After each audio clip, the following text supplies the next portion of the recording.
बिहार के दूसरे चरण का चुनाव प्रचार रविवार शाम 5 बजे थम गया। दूसरे चरण के 17 जिलों की 54 सीटों पर आज होने वाले चुनाव में 1463 उम्मीदवार किस्मत आजमा रहे हैं। ये चरण बिहार की सत्ता की दशा और दिशा तय करने वाले हैं, जिसके चलते एनडीए और महागठबंधन सहित तमाम सियासी दलों ने चुनाव प्रचार में पूरी ताकत झोंक दी है। इस दौर के प्रचार में आरक्षण, पाकिस्तान 370 और सीएए एनआरसी जैसे राष्ट्रीय मुद्दे सबसे ज़्यादा हावी रहे। हालांकि तेजस्वी यादव ने 10 लाख सरकारी नौकरी देने के साथ साथ सरकारी कर्मचारियों की 50 साल में रिटायरमेंट की उम्र को समाप्त करने का नया दांव चला है। बिहार विधानसभा चुनाव के दूसरे चरण में प्रधानमंत्री नरेंद्र मोदी ने 7 जनसभाओं को संबोधित किया है, जबकि कांग्रेस के पूर्व अध्यक्ष राहुल गांधी ने 3 रैलियां की हैं।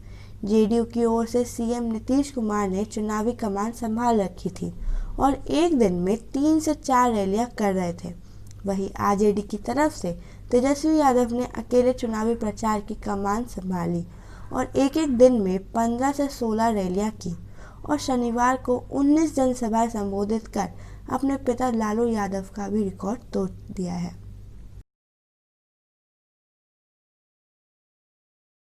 बिहार की राजनीति में आरक्षण ऐसा मुद्दा रहा है जिसने 2015 के चुनाव की सियासी तस्वीर को बदल दी थी। ऐसे में एक बार फिर दूसरे चरण के चुनाव में नीतीश कुमार ने वाल्मीकि नगर की रैली में आरक्षण का दांव खेला। नीतीश ने यहाँ कहा कि जिसकी जितनी आबादी हो उसे उसी अनुपात में आरक्षण मिलना चाहिए। इसमें हम लोगों की कहीं से कोई दो राय नहीं है। हालांकि उन्होंने ये भी कहा था कि किसकी कितनी आबादी है ये जनगणना से ही तय हो पाएगा और आरक्षण वाला फैसला अभी उनके हाथ में नहीं है। वहीं पीएम मोदी ने दूसरे चरण में दरभंगा से छपरा तक की रैली में आरक्षण के मुद्दे को उठाया। पीएम ने कहा कि हमारी सरकार ने सवर्ण गरीबों के लिए जो 10% आरक्षण की व्यवस्था की थी उसका लाभ समाज के युवाओं को मिलना तय है। इसके साथ ही सरकार ने दलित, पिछड़े, अति पिछड़े भाई बहनों के लिए आरक्षण को जो अगले 10 साल के लिए बढ़ा दिया है वो भी यहाँ के नौजवानों के लिए लाभकारी है। जबकि लोगों ने झूठ फैलाने का काम किया था कि एनडीए SC/ST आरक्षण को खत्म कर देगी। बिहार चुनाव में जम्मू कश्मीर से धारा 370 के मुद्दे का पीएम मोदी से लेकर बीजेपी के तमाम नेता जिक्र कर रहे हैं। पीएम मोदी ने कहा कि जब जम्मू कश्मीर से धारा 370 हटाई गई तब भी इन्होंने कहा कि आग लग जाएगी, खून की नदियां बह जाएंगी, ना जाने क्या क्या बोला गया था। लेकिन घाटी से धारा 370 हटने के बाद विरोधियों की तमाम आशंकाएं बेकार साबित हुई। पीएम मोदी ने कहा कि आज जम्मू कश्मीर और लद्दाख शांति से विकास के नए पथ पर अग्रसर है। घाटी में भ्रष्टाचार करने वालों को सबक सिखाने की आवाज़ उठ रही है। के सीमांचल इलाके में मुस्लिम वोटों को साधने के लिए AIMIM chief Asaduddin Owaisi CAA और NRC के मुद्दे का जिक्र अपनी हर एक रैली में करते नजर आए। उन्होंने कहा कि बीजेपी और RSS के द्वारा सीमांचल में बसे लोगों को घुसपैठिया कहा जा रहा था, तो उस वक्त आरजेडी और कांग्रेस ने अपना मुंह नहीं खोला। ओवैसी ने कहा कि CAA ऐसा कानून है जो संविधान के खिलाफ है, जो हमारे संविधान के मूल भावना के खिलाफ है। वहीं प्रधानमंत्री नरेंद्र मोदी ने बिहार चुनाव में CAA पहली बार बयान देते हुए विपक्ष पर हमले किए। उन्होंने कहा कि जब नागरिकता संशोधन कानून आया तो इन्होंने झूठ फैलाया कि बहुत सारे भारतीयों की नागरिकता चली जाएगी। अब 1 साल होने को है, लेकिन क्या किसी भी भारतीय नागरिक की नागरिकता गई?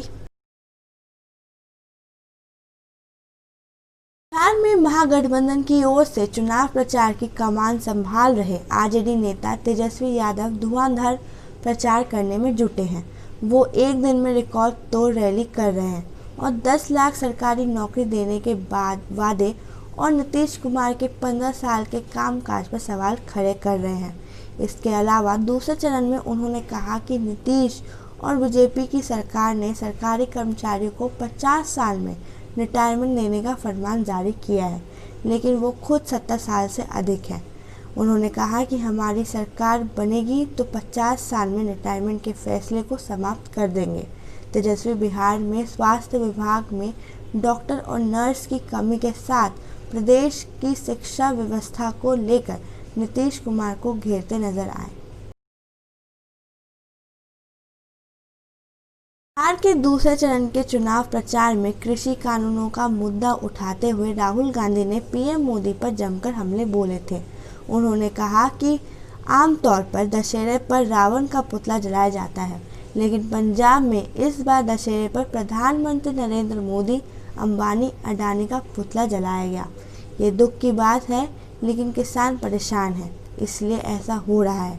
राहुल गांधी ने रोजगार के मुद्दे पर कहा कि नोटबंदी और तालाबंदी का मकसद एक ही था कि कैसे छोटे किसानों, छोटे व्यवसायों, व्यापारियों और मजदूरों को नष्ट करना है। पहले 2 करोड़ रोजगार देने की बात कही गई थी, लेकिन अब अगर प्रधानमंत्री ने यहाँ आकर 2 करोड़ रोजगार देने की बात की तो शायद भीड़ उन्हें भगा देगी। पीएम मोदी ने दूसरे चरण के प्रचार में कहा कि बिहार में एक तरफ डबल इंजन की सरकार है तो दूसरी तरफ डबल युवराज भी हैं।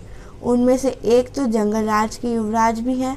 डबल इंजन वाली एनडीए सरकार बिहार के विकास के लिए प्रतिबद्ध है, तो ये डबल युवराज अपने अपने सिंहासन को बचाने की लड़ाई लड़ रहे हैं। मोदी ने कहा कि 3-4 साल पहले यूपी में भी डबल युवराज बस के ऊपर चढ़कर लोगों के सामने हाथ हिला रहे थे और उत्तर प्रदेश की जनता ने उन्हें घर लौटा दिया था। वहाँ के एक युवराज जब जंगल राज के युवराज से मिल गए हैं। उत्तर प्रदेश में जो हाल डबल युवराज का हुआ वही बिहार में होगा। डबल युवराज कहकर मोदी परोक्ष रूप से यूपी चुनाव के दौरान साथ रहे राहुल गांधी और अखिलेश यादव पर हमला बोल रहे थे। वहीं बिहार में डबल युवराज के जरिए तेजस्वी यादव और राहुल गांधी पर निशाना साधा है।